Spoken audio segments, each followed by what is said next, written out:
کیا قیامت آ جائے گی؟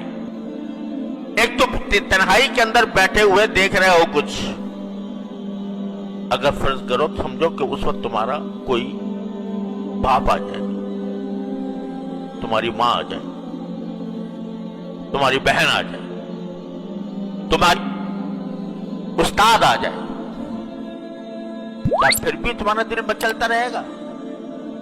کیا پھر بھی وہ خواہش جو دل کی ہے وہ اسی درجے میں برقرار رہے گی؟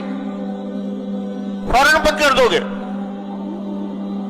اب کیسے بند کر دیا بھائی؟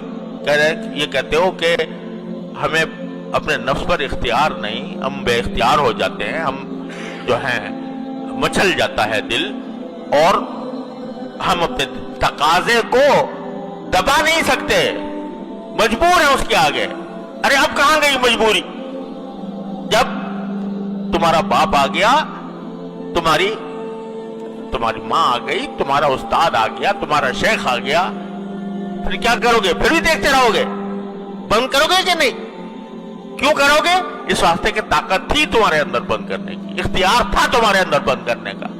احساس ہو گیا کہ میں بدنام ہو جاؤں گا، احساس ہو گیا کہ مجھے سزا ملے گی۔ ارے وہ جو ہر وقت تمہیں دیکھ رہا ہے اس کی پرواہ نہیں؟ اور اگر اس کی پرواہ ہے تو پھر اسی طرح بند کرو جیسا کہ اپنے باپ، بھائی، استاد اور بڑے کے سامنے بند کرتے ہیں۔ تو اپنے نفس پر یہ زبردستی کرنی ہوگی، اور اسی زبردستی کے ذریعے تم اللہ تعالیٰ تک پہنچو گے۔ یا ایھا الذین آمنوا اتقوا اللہ وجاہدوا فی سبیلہ لعلکم تفلحون۔ فلاح اسی طرح حاصل ہوگی جب اپنے اوپر زبردستی کرو گے، اللہ تعالیٰ کے احکام کی اطاعت کر کے بھی۔